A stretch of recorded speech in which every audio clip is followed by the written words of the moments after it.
안녕하세요. 대학 캠퍼스의 봄을 반드시 느끼게 해드릴 박봄입니다. 오늘 입시 전략을 알아볼 대학교는 동국대학교입니다. 등대처럼 동대처럼이라는 멋진 슬로건을 가진 동국대학교. 오늘은 동국대학교 책임 입학사정관 모시고 동국대 입학 전형의 특징에 대해서 알아보도록 하겠습니다. 동국대학교 책임 입학사정관 이재원 사정관님 나와주셨습니다. 안녕하세요. 네, 안녕하세요. 동국대학교 입학사정관 이재원입니다.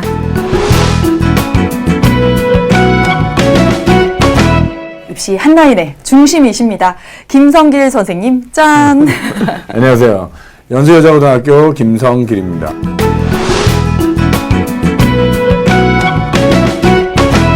네, 얼마 전에 2017학년도 수시 모집이 마무리가 되었는데요. 동국대학교도 수시 접수가 마무리되었을 텐데요.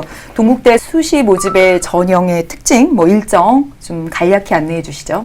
네, 동국대학교 지난 21일 원서 접수가 마감이 되었는데요. 저희 학교 최대 5번까지 지원 가능했습니다. 학생부 종합전형에서 두드림 1번, 그리고 그 외 종합전형에서 1번, 그리고 교과, 논술에서 1번씩 지원이 가능했고요.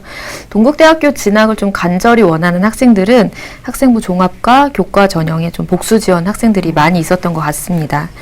저희 이제 논술 전형을 제외하고는 수시 모집 전 전형의 수능 최저 학력 기준을 적용하고 있지 않는데요.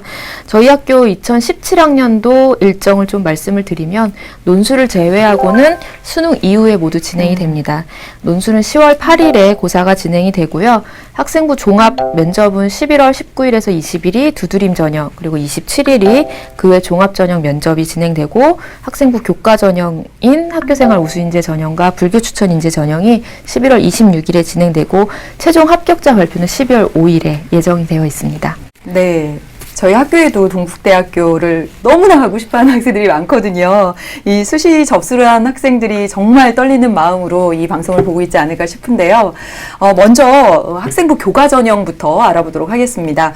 이 교과 전형은 서류를 접수한 학생들이 중에서 한 3배수가 뽑혀서 11월 말에 면접을 치르는 것으로 알고 있는데요. 2달간의 시간이 남아 있습니다. 어떻게 준비해야 될까요? 네, 이제 교과 전형의 면접이라고 해서 종합 전형과 차이는 없고요. 일단 면접에서 중요한 거는 나에 대해서 묻는 질문이기 때문에 누가 대신할 수는 없습니다. 그렇죠. 즉 3년 동안에 이제 충실하고 의미 있는 학교 생활 속에서 주도적으로 성장한 자신을 드러내는 자리라 생각하고 자신감 있게 돼야 되는데요. 면접에 대한 준비는 이미 자기소개서를 작성할 때부터 시작이 된 거지만 사실 지금부터 구체적으로 준비를 한다면은 이런 사항을 좀 소개해 드릴 수 있을 것 같아요. 제출한 서류인 이제 교과 전형의 학교생활 기록부에서는 그 내용을 좀 꼼꼼히 분석해서 예상 문제와 그에 대한 대답을 준비를 해야 될 것 같습니다.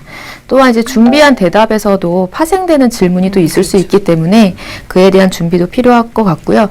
제가 이제 오기 전에 전년도에 이제 두드림 전형과 지역우수 인재 전형에 모두 합격했던 학생을 한번 만나봤는데 무려 200개가 넘는 예상 질문을 준비했다고 하더라고요. 학생부 내용이 굉장히 많았나 봐요.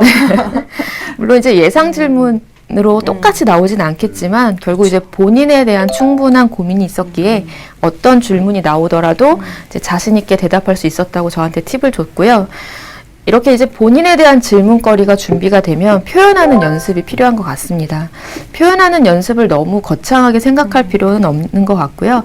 학교에서 조그만 공간을 좀 빌려서 친구들과 이제 스터디를 하듯이 하면 좋을 것 같아요. 그래서 두세 명의 친구들을 앞에 두고 이제 예상 질문을 해본다라고 하면은 그런 이제 분위기를 익히고 그런 분위기에서 표현하는 연습 결국 그렇게 될 수 있을 것 같고 현재 또 이 방송을 보는 1, 2학년들 학생들은 네. 이제 저희 동국대학교에서 진행하는 대표적인 고교대학 연계 프로그램인 모의 면접 프로그램을 좀 활용한다는 것도 많은 도움이 될 것 같습니다.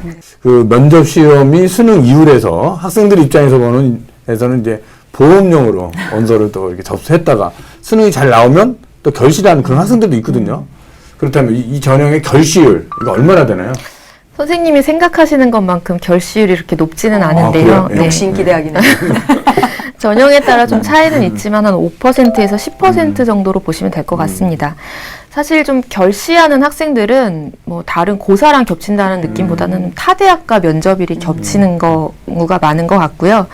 좀 이러한 이유로 저희가 좀 우수 학생을 놓치는 것 같아서 그게 좀 안타까워서 올해 두드림 전형의 면접일을 모집 단위별로 구분해서 이틀간 진행을 할 예정입니다. 그래서 19일에서 20일 이틀 이렇게 진행이 되는데 결국 이제 면접일을 좀 저희가 기준으로 나눈 거는 학생들한테 좀 선택의 폭을 주기 위해서 하는 거였고요. 예를 들면 이제 수학과는 19일, 뭐 수학교육과는 20일 이렇게 구분했다라고 보시면 될 것 같습니다. 네. 학생부 교과 전형이 크게 두 가지입니다. 지금까지 살펴본 것이 학교생활 우수 인재 전형이고요. 그리고 또 하나 있는 것이 불교 추천 인재 전형인데요. 동국대학교의 특별함이 엿보입니다. 어떤 전형이고 또 어떻게 평가를 하는 건가요? 네, 이제 동국대학교가 불교 독립재단이잖아요. 그래서 그런 건화기념을 실현하고 있는 전형이다라고 보시면 될 것 같고요. 이 전형은 이제 대한불교 조계종 사찰 주지스님 혹은 종립고등학교장의 추천을 받는 것이 지원 자격입니다. 학교생활 우수인재와 동일하게 이제 1단계는 정량평가로 교과 100%로 선발을 하고요. 2단계는 면접 30%와 1단계 성적 70%로 선발을 하는데 이제 다른 일반 학생들이 지원하는 교과 전형인 학교생활 우수인재 전형과 좀 비교해서 나타나는 특징은 지원 자격이 있는 교과 전형이다 보니까 성적대가 다소 낮게 분포한다는 점과 충원율이 좀 낮다라는 것입니다. 면접 방법은 이제 앞서 말씀드렸듯이 학교생활 기록부를 기반으로 한 일반 면접이고요. 전형 취지 적합성에 대한 평가 항목이 있는데 이에 대한 평가를 위해서는 불교 신행활동 혹은 불교 문화에 대한 관심도 등을 질문할 수도 있습니다. 저희 이제 불교 추천 인재 전형은 불교학부 외에도 18개 일반 학과도 선발하고 있다는 것을 좀 기억해 주셨으면 좋겠습니다. 학교생활 우수 인재 전형하고 그다음에 불교 추천 전형 이 두 전형이 보면 이제 불교 추천 전형이 내신 성적이 좀 낮기 때문에 학생들의 입장에서는 고민스러울 것 같아요. 둘 다 해당이 되면 그렇죠. 두 전형에 이제 같은 학과라면 내신 차이가 얼마나 나게 되나요? 학교생활 우수인재 전형은 물론 이제 두 전형 다 모집 단위별로 차이가 좀 있지만 저희가 계열로 좀 말씀을 드리면 인문계열은 1.2에서 1.8등급대 그리고 자연계열은 1.3에서 2.0으로 분포를 하고 있고요. 불교 추천 인재 전형은 불교 학부를 제외하고는 인문계열이 1.6에서 2.9등급, 자연계열은 2.0에서 3.0 정도로 분포를 합니다. 앞서 말씀드린 것처럼 지원 자격이 제한되는 불교 추천 인재 전형이 성적대가 다소 낮고요. 모집 단위별로 이제 저희가 내신 성적과 평균을 다 홈페이지에 공지를 해놨습니다. 그래서 그게 좀 많이 도움이 될 것 같습니다. 두 전형 모두 좀 지원 자격이 사실 된다면 우선은 성적으로 합격선을 좀 가늠해야 될 것 같고요. 그리고 더불어서 이제 충원율 또한 좀 반드시 고려돼야 될 것 같습니다. 그 불교 추천 인재 전형은 충원율이 아까 낮다고 말씀드렸는데 학교생활 우수 인재는 충원율이 매우 높습니다. 그래서 1단계를 좀 합격을 하면 합격 통지를 받을 수 있는 여지가 높다라고 보시면 될 것 같습니다. 근데 저희가 내년에는 교과 전형이 좀 없어져서요. 네. 이런 고민은 내년에는 없어질 것 같습니다. 네, 지금까지 학생부 교과 전형에 대해서 살펴보았습니다. 다음은 학생부 종합 전형의 실전 대응 전략을 알아볼 차례인데요. 동국대학교의 대표적인 학생부 종합 전형 두드림 전형입니다. 두드림 일반 전형과 두드림 학교장 추천 전형 어떻게 다른가요? 저희 이제 동국대학교 종합전형의 대표 전형, 수시 모집의 대표 전형이 이제 두드림 전형이고요. 그 외에 종합 전형에는 두드림 학교장 추천, 국가보훈, 기회균형, 농어촌, 그리고 이제 특성화 고졸 재직자 전형이 있습니다. 특성화 고졸 재직자 전형을 제외하고는 모두 다단계 전형으로 진행이 되는데요. 이번 원서 접수하면서도 동국대학교 지원한 학생들이 가장 많이 질문했던 내용이 이제 두드림 전형과 학교장 추천 전형에 대한 차이였습니다. 기본적으로 이제 학생들이 어떤 의지대로 지원하는 여부에 따라서 달라지는 게 가장 크고요. 학교장 추천 전형은 전년도 이제 지역우수 인재 전형과 비교했을 때 지원 자격이 전국으로 확대된 전형입니다. 그래서 전년도와 좀 마찬가지로 좀 우수한 학생들이 많이 지원했을 거로 지금 생각이 되고 있습니다. 두 전형 간의 차이를 좀 말씀을 드리면은 두드림 전형은 좀 적극적인 학교 생활을 가지고 전공 적합성이 높은 학생들을 좀 선발하고자 하고요. 두드림 학교장 추천 전형은 성실한 학교 생활을 기반으로 교과, 비교과에서 좀 균형 잡힌 성장을 한 학생들, 이런 학생들을 좀 선호하고 있습니다. 전년도 좀 결과를 내신 등급제를 살펴보시면 학교장 추천 전형이 두드림 전형에 비해 성적대가 다소 좀 높습니다. 이제 그 이유는 선발 인원도 두드림 전형보다 한 3분의 1 수준이고 또 수도권 외 지역에서만 지원이 가능했던 환경이다 보니까 아마 성적대가 한 0.5등급대 정도 높게 나타난 것 같습니다. 근데 이제 올해는 좀 전국으로 확대가 된 상황이기 때문에 예측이 좀 쉽지는 않은 것 같습니다. 네, 그렇습니다. 또 동국대 입시의 특징을 보면 이제 특성화 고졸 제2자 전형이 다른 학교에 비해서 선발 인원이 상당히 많거든요. 이게 지금 148명을 선발하는 것으로 되어 있는데요. 경쟁률이 어느 정도 나오는 전형이며 또 특성화 고졸 제2자 전형을 준비하는 그런 학생들이 어떤 이것만은 꼭 해야 준비를 해야겠다. 뭐 이런 것이 있으면 좀 말씀해 주시기 바랍니다. 네, 2016학년도는 이제 글로벌 무역학 전공에서만 59명을 선발을 했는데요. 약 5대1이 넘는 다소 높은 경쟁률을 좀 보였습니다. 올해 달라진 점은 모집 단위를 148명으로 늘었고 또 모집 단위도 글로벌 무역학 전공, 치안과학 융합학과, 케어 복지학과로 3개로 이제 확대되었습니다. 이제 전형은 이제 기본적으로 학생부 종합 전형 형태로 진행이 되기 때문에 가장 이제 기본 취지인 학교생활 충실도, 그러니까 충실한 학교생활이 기반이 되어야 될 것 같고요. 3년 동안의 이제 직장생활 동안에 대학에서 진학했을 때 어떻게 공부를 좀 잘할 수 있을지 그런 자기발전 노력이 좀 필요한 전형으로 보여지고 있습니다. 지금 이제 학생들이 서류를 다 낸 상태에서 이제 수능 이후에 다가올 면접 여기에 대해서 이제 초조하게 준비를 하고 있는 그런 상태인데요. 동국대학교 전형을 보면 이제 종합전형, 교과전형에서 다 면접을 실시를 합니다. 특히 이제 종합전형을 준비한 학생들이 지금 어떤 부분을 더 준비하는 것이 아무래도 좀 합격에 또 도움이 될 수 있다라고 생각하십니까? 사실 면접을 통해서 뽑는 학생들이 말을 잘하는 학생은 아닙니다. 그러니까 진정성 없는 학교 생활로는 결국 이제 면접에서 좋은 결과를 보일 수는 없다라고 보여지는데요. 즉 이제 내실 있는 학교 생활이 학생부에 기록이 되고 그에 대한 과정을 자소서에 담아내고 나서 1단계를 합격을 한 걸 거고요. 이러한 일관성 있는 모습을 이제 면접에서도 잘 나타내줘야 될 것 같습니다. 이제 학생들이 말솜씨 없는 걸 좀 많이 걱정하는 질문을 또 저희도 많이 받는데 물론 이제 자기 PR 시대에 표현을 잘하는 것도 중요하지만 저희가 이제 보고 싶은 거는 알맹이 없는 모습은 아니다라는 겁니다. 그래서 또 입학사정관들이 이렇게 매몰차게 면접에 임할 때 말솜씨 없는 친구들을 이렇게 내몰지는 않거든요. 그렇죠. 그래서 주어진 시간 동안 우리 학생들이 이제 내면에 있는 역량을 좀 충분히 끌어내기 위해서 다양한 질문도 하고 있기 때문에 즉 이런 내공을 쌓는 게 더 중요할 거고 즉 그런 내공은 학교 생활에서 기반이 될 거다라고 말씀드릴 수 있을 것 같습니다. 네, 학교 생활을 충실하게 했던 내용들을 진솔하게 표현하면 될 것 같네요. 네. 학생부 위주 전형들에 대해서 살펴보았습니다. 그렇다면 논술 우수자 전형인데요. 그 다음은 489명으로 상당히 숫자가 많습니다. 동국대학교 논술 전형 어떤 특징이 있나요?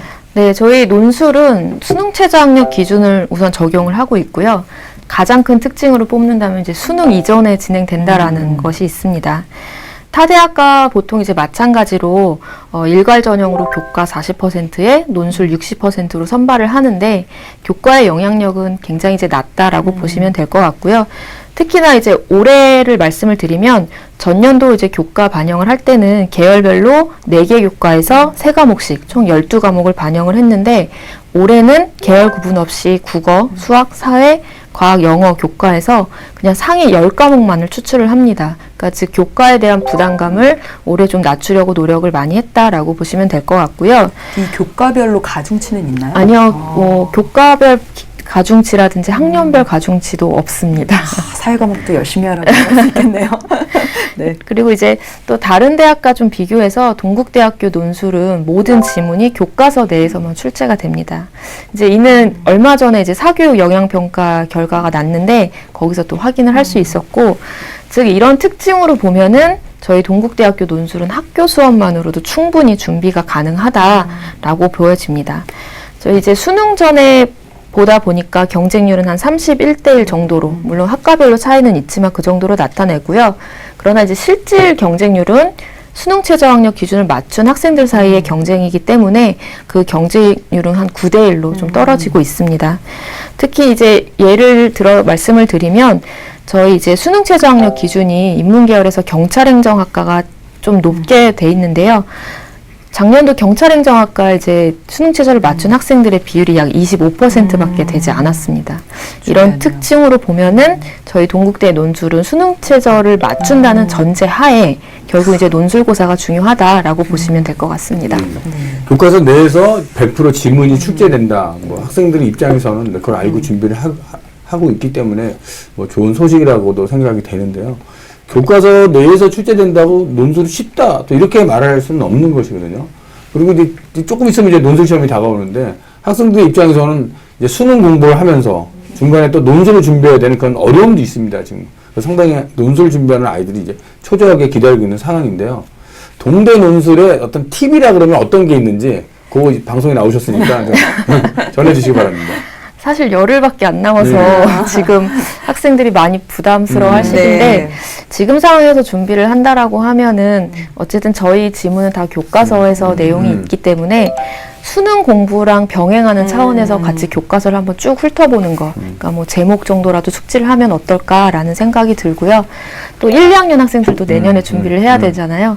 그 학생들한테 좀 해주고 싶은 이야기는 저희 동국대학교 논술은 이제 큰 문제가 3개가 나오는데 그 안에 작은 문제가 없습니다. 그러니까 즉 이 말은 결국 이제 답안을 구성하는 과정, 논리력, 사고력 이것들 자체가 평가 대상이 된다라고 보시면 되기 때문에 이런 부분을 좀 차근히 준비를 해야 될 것 같고, 실질적으로 이제 지원을 또 할 때는 궁합이 맞는, 그러니까 내가 좀 잘 쓸 수 있는 대학을 찾는 게 가장 중요한 팁일 것 같습니다. 기출 문제를 꼭 살펴봐야 되겠네요. 네, 저희 특히나 이제 3년, 최소 3년을 좀 봐야 될 것 같고요. 저희가 또 가이드북이 또 나왔기 때문에 혹은 또 저희 진행하는 피드백까지 해주는 모의 논술도 네. 적극 활용해주면 도움이 많이 될 것 같습니다. 네.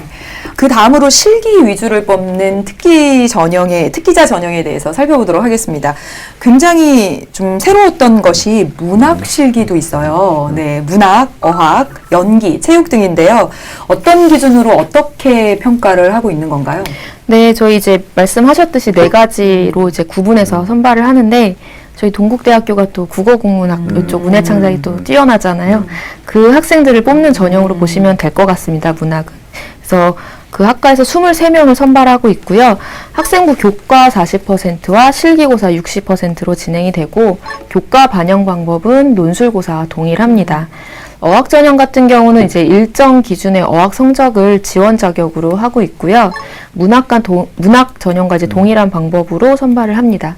특히 이제 선발하는 어학 분야는 저희가 영어, 일본어, 중국어 이렇게 선발을 하는데, 영어는 이제 경영학과에서 3개 모집단이랑 그다음에 영어 영문학부, 그리고 일본어는 1어 일문학과, 중국어는 중어 중문학과에서 선발을 하고 있습니다.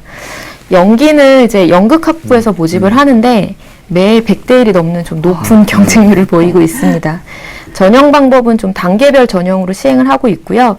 1단계는 기초실기로 100% 해서 10배수 선발을 하고 2단계는 이제 학생부 교과 40%, 그리고 종합실기 60%로 선발을 하는데, 종합실기는 추후에 또 말씀을 드릴 것 같고, 체육특기자 같은 경우는 지금 선수를 모집하는, 그래서 스포츠 문화학과에서 지금 모집을 하고 있는 전형입니다. 100대 1이면 정말 얼마나 대단한 학생들이 보기 싶네요. 특기자 전형은 이제 실기 평가가 상당히 중요한 요소잖아요. 여기 하는데 동국대는 이 특기자 전형의 인원이 잘 골고루 있는 것 같아요. 근데 이제 궁금하게 생각하는 것은 이 문학하고 그다음에 그렇죠. 연기, 네. 실기 어떤 것을 평가하게 되나요? 네, 이제 문학 특기자는 이제 실기고사 당일날 시제가 주어집니다. 그래서 운문 혹은 산문으로 선택해서 과거 시험 같은데. 학생들이 이제 좀 창작을 해야 되는 과정이고요. 그러다 보니까 이제 평가는 표현력이라든지 창의력, 정서법으로 구분해서 평가를 하고 있고, 그 중에서도 좀 표현력과 창의력 배점이 좀 40점씩으로 높습니다. 연극 경우는 이제 1단계에서 기초 실기를 좀 자유롭게 준비를 하면 되지만 종합 실기는 좀 많은 준비가 필요한데요. 이미 좀 준비해야 될 내용은 저희가 이제 모집 요강에 다 실어놨습니다. 그래서 요강에 제시된 작품을 실현을 해야 되고요. 이에 대한 작품 분석이라든지 해석 능력을 질의응답을 통해 확인을 하고, 또 더불어서 즉흥 연기와 그리고 특기 등을 좀 종합적으로 평가하기 때문에 많은 준비가 좀 필요한 것 같습니다. 아, 굉장히 어려울 것 같아요. 어려울 것 같아요. 진정한 예. 연기자가, 배우가 나올 것 같아요, 진짜. 네. 특기자 전형의 경우에도 이렇게 연기를 잘하는데도 불구하고 내신까지 40% 본다고 하는데요. 이 내신의 영향력이 어느 정도 될까요? 그 교과 반영 방법은 논술하고 좀 비슷하기 때문에 마찬가지로 한 4등급까지는 큰 차이가 없다라고 좀 보시면 될 것 같습니다. 또 동국대학교 어학 특기자 전형을 보면 타대학과 조금 다른 건 이제 에세이라고 하는 것을 이제 실시를 합니다. 자, 에세이 이것은 어떻게 실시를 하는 것인가요? 그 어학 특기자 실기고사는요, 저희가 교과서 내에서 제시문을 가지고 오고 있거든요. 그래서 그 제시문을 읽고 해당 언어로 자신의 생각을 작성을 해야 됩니다. 그러니까 즉 자신의 생각을 표현을 해야 되기 때문에 그만큼 논리적 사고력이라든지 또 해당 언어를 작성하기 때문에 그에 대한 표현력이 중요하게 보여집니다. 네, 지금까지 수시 전략에 대해서 살펴보았습니다. 수시 관련 준비를 철저히 하면서도 또 잊지 말아야 될 것이 정시인데요. 이 동국대학교 정시, 수능 영역별로 반영 비율이 어떻게 되는지 궁금한데요. 네, 저희 동국대는 이제 정시에서 가나군으로 선발을 하는데요. 예체능 계열 제외하고는 그냥 수능 100%입니다. 그래서 이제 계열별로 이제 영역 어떻게 반영하는지가 굉장히 중요할 텐데요. 한국사는 당연히 이제 필수로 응시에서 가산점 형태로 진행이 되고요. 계열별 반영 비율을 말씀을 드리면 인문 계열은 국어 30, 수학 가나형 중에 25%, 그리고 영어 25, 탐구 20이고요. 자연 계열은 국어 20, 수학 가형 30, 영어 25, 과탐이 25입니다. 그래서 자연 계열 학생은 이제 인문 계열 학과로 교차 지원이 가능한 형태지만 인문 계열 학생들이 이제 수학 가형이라든지 과탐 응시를 하지 않았기 때문에 인문 계열 학생들은 교차는 불가합니다. 예, 동국대학교는 학생들이 선호하는 학과가 많습니다. 근데 그 중에서도 가장 학생들이 관심을 갖고 있는 게 이제 경찰 행정학과가 아닐까 싶은데요. 학생부 종합전형으로 경찰 행정학과를 준비한 학생들에게 좀 당부의 말씀이 있으면 한 말씀 해주시기 바랍니다. 네, 올해까지는 경찰 행정학과지만 이제 내년부터는 경찰 행정학부거든요. 그러니까 이게 이제 단과대학으로 분리되면서 학교 차원에서 좀 더 큰 발전을 이루는 발판을 마련했다고 보시면 됩니다. 정시 성적으로 봐도 사실 높은 성적을 보이는 학과이기 때문에 결국 이제 우수한 학업 역량은 가장 기본이 될 것 같고요. 또한 이제 형사사법에 대한 관심뿐만 아니라 결국 이제 국가를 위해서 일을 해야 되는 학생들이기 때문에 그만큼 봉사 정신도 중요한 것으로 보여지고 있습니다. 특히 이제 선발은 학부 단위로 하지만 저희가 세부 전공이 경찰학, 산업보안, 범죄과학, 교정학으로 나눠짐에 따라서 자연계열 학생들도 좀 많은 관심을 보이면 좋을 것 같고요. 또 해당 홈페이지에 저희가 좀 디테일하게 정보를 넣어놨으니까 한번 안내하시면 참고하시면 좋을 것 같습니다. 네, 지금까지 동국대학교 2017 전형에 대해서 자세히 살펴보았습니다. 이 방송을 보는 학생들 중에는 예비 수험생들도 많이 있거든요. 이 예비 수험생들을 위해서 2018 동국대학교 전형 달라진 점 간단히 안내해 주시죠. 저희 동국대학교 2018학년도 전형은요, 굉장히 많은 변화가 있습니다. 그래서 제일 큰 변화가 학생부 교과 전형을 폐지하고 종합 인원을 그 이상으로 확대했다는 것인데요. 결과적으로 이제 학생부 종합 전형이 저희 1,502명을 선발을 함에 따라 전체 모집 인원의 51% 가까이를 선발을 하고, 그 핵심 전형이 이제 두드림 전형 외에 저희 좀 공교육 정상화에 좀 앞장서자라는 차원에서 학교정 추천 인재 전형을 437명으로 확대해서 선발을 합니다. 그래서 앞서 말씀드린 경찰행정학부도 학생부 종합 전형에서 선발하는 인원이 많이 늘기 때문에 좀 관심을 많이 가지시면 좋을 것 같고요. 이에 따라 또 정원 내 고른기의 전형도 많이 확대했고, 결국 사실 좀 논술에서는 조금 축소가 됐다라고 보시면 될 것 같습니다. 네. 2018 수시 전형을 보면 학생부 교과 전형을 아예 폐지를 해버렸거든요. 그 폐지를 하게 됐던 가장 큰 이유는 무엇이라고 볼 수 있습니까? 일단 학생부 종합 전형으로도 교과 전형이 갖고 있는 긍정적인 면을 다 포함해서 선발할 수 있다라는 것이 저희 이제 방침이었고요. 또 그에 따라서 공교육에 또 기여하는 것도 확고하다라고 보시면 될 것 같습니다. 그래서 교과 전형이 이제 내신 성적만을 기준으로 선발하다 보니까 그런 나타나는 한계들이 반드시 존재할 수는 있거든요. 그래서 이런 한계가 결국은 학생부 종합으로 해소될 수 있다라고 판단이 되었습니다. 네, 2018 동국대학교 변화의 핵심은 학생부 종합 전형의 확대다라고 한마디로 설명할 수 있을 것 같습니다. 아마 고1, 2 학생들에게 좋은 정보가 되지 않았을까 싶은데요. 지금 준비하는 수험생들은 시간이 많이 이제 부족합니다. 이 수험생들에게 해주고 싶은 충고가 있으시다면요? 저는 이제 우리 학생들이 슈퍼맨이 좀 아님을 기억해 주셨으면 좋겠습니다. 그러니까 수시든 정시든 입시에 임박해서 쫓기다 보면은 학생들이 이제 내 마음에 내 위치랑 상황을 좀 정확하게 파악을 해서 판단을 해야 되는데 그러지 못하고 여러 전형에 기웃거리게 되더라고요. 근데 학생들이 학교 생활을 3년 동안 열심히 잘해서 학생부 종합 전형을 준비하듯이 또 논술도 논리적인 글쓰기 연습을 3년 동안 준비하고 그래서 그렇게 강점이 각각 있는 그런 전형의 특성을 좀 명확히 파악해서 입시에 좀 접근을 했으면 좋겠고요. 좀 종합 전형에 대해서 하나 더 말씀을 좀 드리자면 사실 이 전형은 얄팍한 전략이 통하는 전형은 아니고 결국 이제 진정성을 바탕으로 해서 정통법이 중요한 전형인 것 같습니다. 그래서 내가 대학을 가기 위해서 이 활동을 해야겠다라는 게 아니고 이러한 학교 생활을 하다 보니까 내가 대학 갈 때 도움이 됐다 이렇게 좀 접근을 하시면 좋을 것 같고 저희가 또 이제 가이드북이 홈페이지에 있는데 올해 만들어졌어요. 그래서 그걸 좀 참고하시면 학교 생활에도 좀 많은 도움이 되실 것 같습니다. 네, 슈퍼맨이 아님을 기억해라. 나만의 강점을 찾아라. 라는 말씀을 꼭 기억해야만 할 것 같습니다. 네, 이제 마지막으로 동국대학교를 지원한 학생들에게 당부하고 싶은 김성길 선생님의 한마디가 있겠습니다. 예. 동국대학교 학생부 교과 전형과 학생부 종합 전형 면접은 수능 이후에 실시를 합니다. 두 면접 다 서류 확인 면접이기 때문에 학생들은 자기가 제출한 학생부 그리고 자기소개서를 꼼꼼히 살펴보는 것이 매우 중요합니다. 동국대학교 논술은 10월 8일 날 실시를 합니다. 10월 8일 날 실시를 하기 때문에 학생들은 모의 논술을 통하여 동국대 논술 방향을 정확하게 예측하셔야 되고 또 수능 최저 등급이 설정되어 있기 때문에 수능 준비를 꼼꼼히 하셔야 됩니다. 동국대학교 정시 모집은 수능 100으로 선발을 합니다. 인문계의 경우에는 국어가 30, 탐구 20에 수학, 영어가 25%씩 반영이 되고요. 자연계 경우에는 수학 가 30, 국어 20, 그리고 영어 과탐 25로 선발이 됩니다. 학생 여러분들은 자신의 점수를 가지고 잘 확인을 하시고 지원을 하셔야 될 것 같습니다. 네, 좋은 말씀 전해주신 두 분 감사드립니다. 네, 오늘은 동국대학교 입학 전형에 대해서 자세히 살펴보았는데요. 수능까지, 끝까지 전진하는 자세가 필요하다라는 생각이 듭니다. 다음 시간에는 부산대학교 입학 본부장 모시고 자세한 이야기 들어보도록 하겠습니다.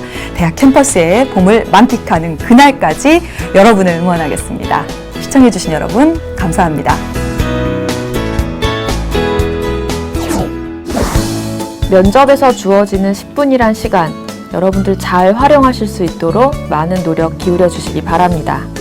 어떠한 질문이 들어와도 꿋꿋하게 버티셔야 되는데요. 그런 감정 컨트롤을 잘 할 수 있는 자신감 있는 태도, 이게 바로 핵심입니다. 입학 사정관은 저승사자가 아닙니다. 모두 인자한 분들이니 편안한 마음으로 실력 발휘해 주시길 바랍니다. 등대처럼 동대처럼 등대가 되어줄 수 있는 동국대 많은 관심 부탁드립니다.